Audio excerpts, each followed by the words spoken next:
Hi, today on the Driven podcast, I'm having a conversation with one of my favorite people on the planet, my mother. She's an incredibly strong, kind, gracious woman, and obviously is pretty incredible to be able to put up with me for 45 years. One thing to note, she quotes an interest rate from 1982, but she said 1989. And my dad listened to this before it went on air and wanted to make sure the world knew that it was actually 1982 and not 1989, because he knows I have a lot of loan officers as clients who know the market and who have been around a long time. So I wanted to make note of that. But I think you'll really love this conversation with my mom. She's been through a lot of ups and downs and has had an incredible attitude through it all. Without further ado, here's my mother, Kathy Troy. Mother, I'm so glad you're here today. So much of who I am and why I'm here is because of you and because of Dad and the support that you've given John and I over the years. I don't want to talk too much and say how amazing you are because I don't want you to start crying right now. But I think that the reason I am able to be married to an entrepreneur and able to run my own business is because of being raised by a woman like you. So I remember when Dad quit his job and I just wanted to I remember that kind of being a turning point for me. I remember being old enough that I remembered some of those conversations and what that brought to our family.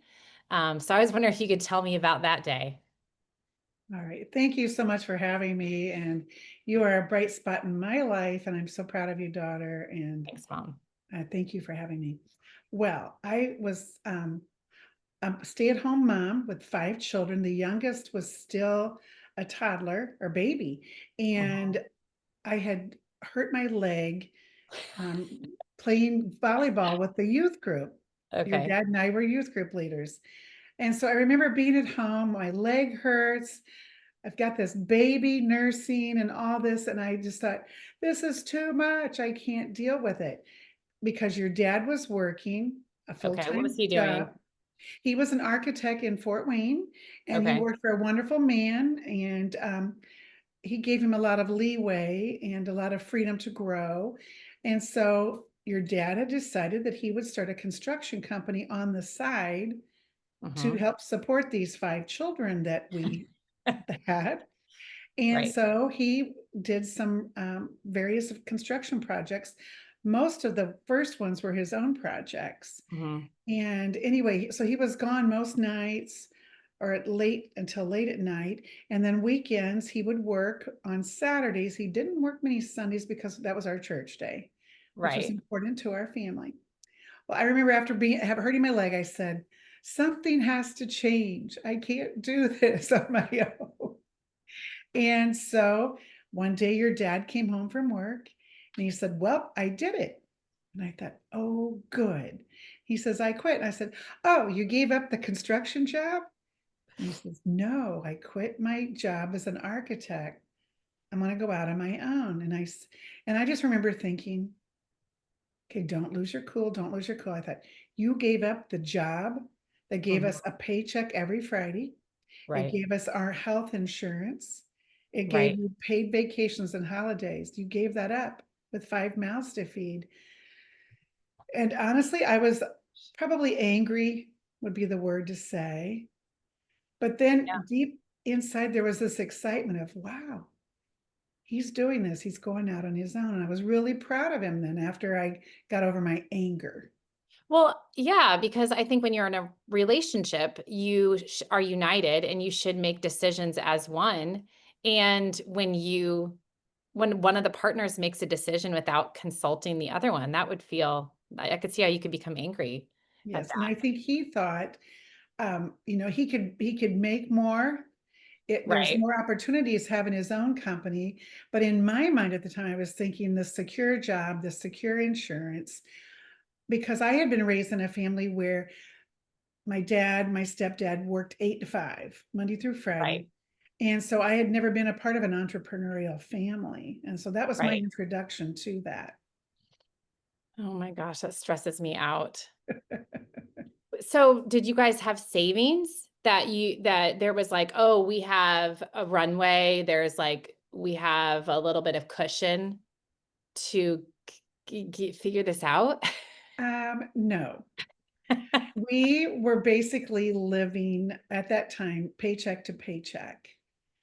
We had very little savings, but I trusted your dad. I trusted his decision. And so after the initial anger, there was the excitement of, wow, he's on his own. Mhm, But it was definitely frightening because it's like, mhm. where is the next paycheck going to come from? How am I going to buy groceries? How am I going to clothe all these children?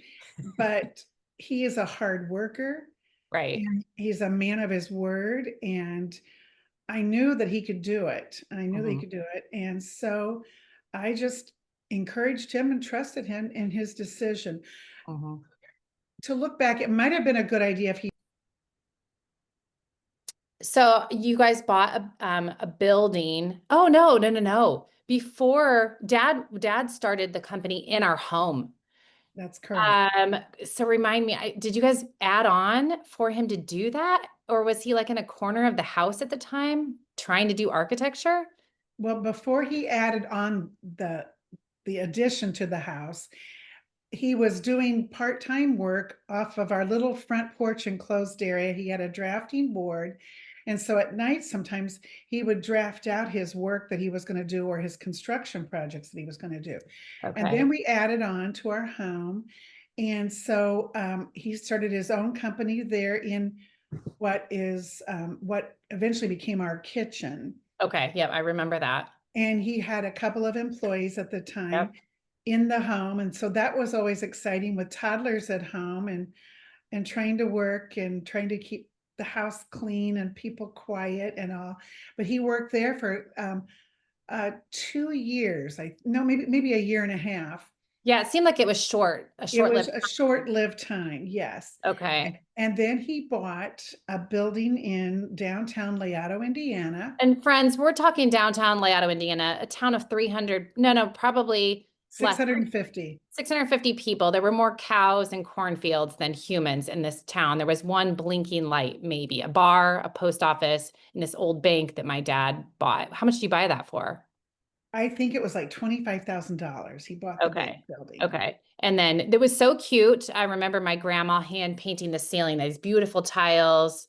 She was up there painting like the little dots, right? Grandma helped with that? Right? She Yeah. did all the detail on the ceiling, and she also did the gold leaf on the bank vault. We kept Okay. the vault, and she re-gold leafed that, so it looked beautiful. So Oh my goodness. So I remember he had a few employees here and there. His secretary who was there. Um, was it always easy? no, it was hard sometimes because um, I am very concerned about people and their lives and all. You have a And we, heart. pardon? You have a heart for I have people. a You're heart, kind. yes. So there were times that um, some of our employees were going through some difficult things, so it was hard being the outsider. And I wasn't in the office at that time. I was still at home and I was doing some things from home.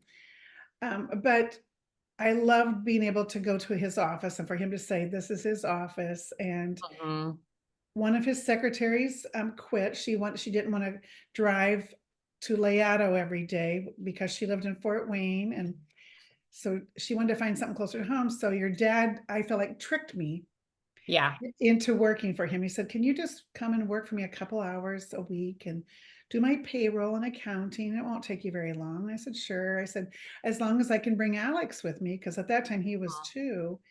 And so I would take Alex in after you all got off on the buses and got off to school. And I would go into the office and we would work. Most mornings we would work, and then he Mhm, would play underneath my desk. mhm. And I had a little kindergarten cot for him to take a nap on if he got tired. And then we'd go home. And then by the time Alex went to school, I was there more full time and doing his Yeah. work because we had it at the highest point, we probably had one, two, three, four different people in the office with Okay. with Phil and I. Okay. Um, Did you guys met at Ball State and were you a math major? I went for math and journalism. Okay. So you've always been really good with numbers and obviously you're a really great author. Um, did you ever picture this to be your life? Or did you ever want to pursue something pursue journalism? Or I don't know what you were going to do with math, be an accountant? I What was did you picture this or what did you picture for I your did not life? picture my life like this at all. I really leaving high school, I really didn't have a clear path. I was just like, okay, a teacher told me I would be a really good math teacher. So I thought, okay, that would be an option. Right? And I loved to write and I loved everything about journalism and Mm-hmm. being on the yearbook and the newspaper and things like that. I really enjoyed that. So I kind of thought I would pursue that path, but I didn't know how that was going to end up. Right. Did And did you want a big family? no, I really wasn't interested in having children. I was kind of just wanted to do my own thing for a long time. And then God kind of changed my heart after I had one child. I thought, this is pretty cool. I like it. And Mhm. so I love the big family. I'm so thankful we did it.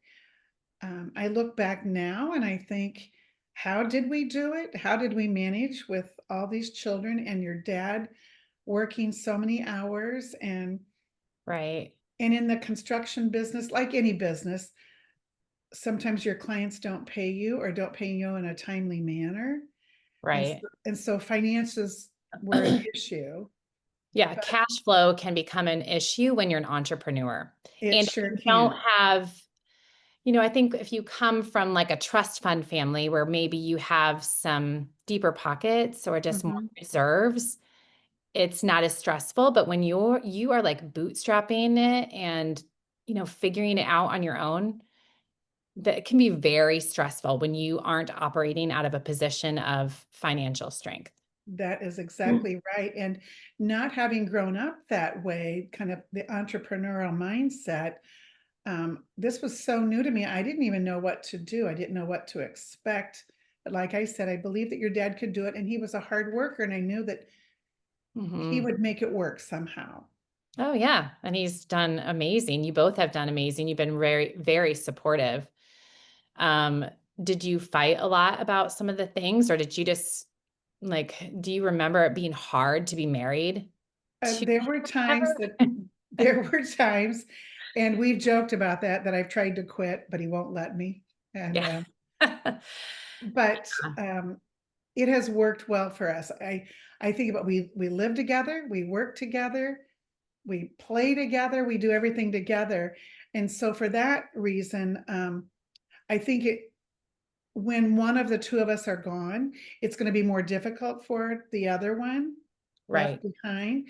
But I have cultivated a group of several groups of friends that I rely on for other emotional support, for Yeah. other things. So it's I don't have to depend totally on him for everything in my life. Right. But he is my best friend. He's my boss, and we have a great life together. Looking back though, there in 1988 when that happened, we had no clue how it was going to turn out. And when he first did his first development project, he also did development of properties and apartments and things. And in 1989, he said, I'd like to develop this property. I have Mhm. friends who are engineers and plumbers and different things that they would like to go in with us and partner on this project, be investors. And I thought, well, that's great, but how do we get this started? He says, well, we have to borrow some money from the bank. Mhm. And so I said, well, go for it then. If you think we can do this, go for it. And he came back home one day and he said, hey, you need to go into the bank with me to sign the papers. They've agreed to it. And at Okay. that point in 1989, the loan was for 16% interest. Whew. I know. We feel But like that 6 or 7% is high now oh, after and the two but and that three. project was one of our most profitable projects Mm. at Mhm. that time. And so I thought, okay, that after the next project or whatever, the prices came down and everything. I thought, I don't even worry anymore. If he says, we need to sign for this or do that, I go, okay. Yeah, you have made some great financial decisions and investments. Were there any that weren't good? Any that were like, we probably could have skipped doing that one. Well, I'm not sure about investments, but projects that he took on, like there were a couple of construction projects that um, didn't go so well. The clients Okay. didn't keep their word, Okay. and one of them hurt us pretty badly. And um, so that's something you have to be aware. But you never know going into something Mm-hmm. how it's going to end up. And this particular client did not keep their word. And Do you have people sign contracts? I mean, I look at you guys and to me, you seem like you shake hands, you trust people, you work with good people, and you expect them to do business like you do business. Are you at the spot now where you have people sign contracts, or is it still the same? Like, hey, this is what we're going to charge you, and we're going to trust that you're going to pay us. since he's out of the construction business, that has gotten a lot easier. But Okay. for his architectural projects, it is Mhm. basically just word of mouth and just basically a handshake. But the clients that he's built up over these last, what, 30, 40 years, Mhm. they're good clients. And Mhm. we can do this in full trusting that they're going to come through on their end. And Yeah. so Does the we have a business lot of repeat clients. That's good. I mean, my business is all about relationships. Mhm, I believe that you just need a good tribe of people that you take really good care of, that you like, that they like you, and then you get that repeat business mhm, and you get referrals from that group of people. I think you have modeled that really well for me, um, with just doing it naturally. mhm, And being in a small town too, where everyone knows your name and you mhm. have to do good work, your reputation's on the line. Oh, I remember every time I Exactly. would leave the house, you would say to me, remember whose child you are. Is that That's what you used right. to say to me? I would And say, it's, remember whose child you are. Yes, yeah, I was a Troyer and I belong to God. And that's I say right. that to my kids now. You're not anonymous. And Mhm, being a Troyer Bohm, being a Bohm is very important to me. I work hard to build a good reputation in our community. Um, Trey, my oldest, your first grandbaby, he worked really hard at Canyon View High School to build a strong name for him and for our family. And I did too with the volunteer work I did. So I talked to the younger ones like, you're not living in your brother's footsteps or in his shadow. You're right. not just following in his footsteps, but he worked hard. And I think you should be proud of that as, Grady, the Mhm, youngest. You should be proud of the hard work your mhm. brother did.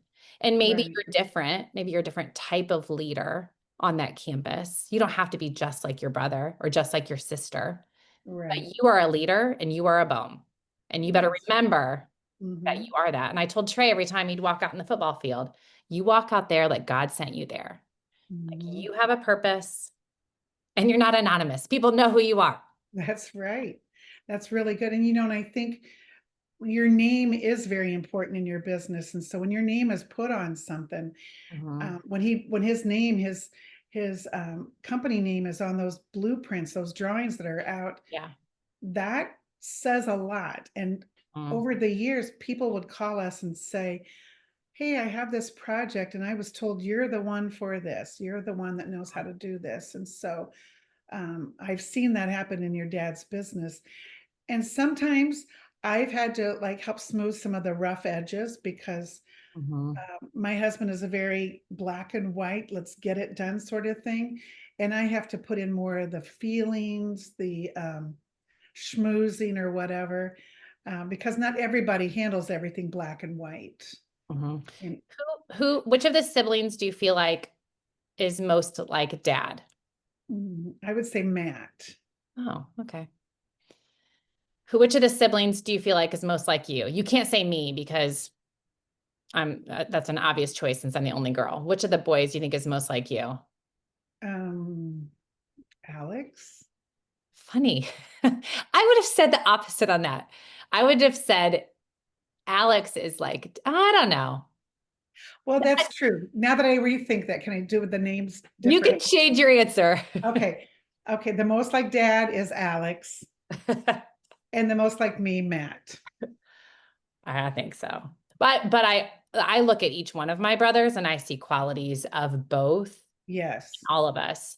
I think for me sometimes, and I don't know what your thoughts are on this. Actually, well, what are your thoughts? Do you think I'm like you and dad? Do you think I have qualities of both of you? Or which I one do you think you think have a more? combination of both of us, but I think you have even more of something. I don't know. God has just touched you, given you gifts, that relationship gifts and speaking and ability gifts. I feel like he has taken the best out of your dad and I and just put it on steroids. So I'm sorry, you're gonna have to That- just take that. That's how I feel about my kids too, most of the time. I'm like, oh my gosh, I'm a disaster. How are these kids so mature at 16, 17, and 19 compared Yeah. to me? I just think it's incredible to witness it. But I am very thankful to have been raised in a home with all boys and an entrepreneurial family. Um, I think marriage is hard. I've been married for 23 years Mhm. this fall. You've given me such great marriage advice and support over the years. Number one, you've always been on the side of my marriage. So it's Mhm. never like, oh, John's terrible. And yes, you're right, Kelly. You're a victim to whatever. Even when I was in high school, I remember coming to you and complaining about friends, and you would always turn it and say, what are you doing? Kelly, what did you say to that girl?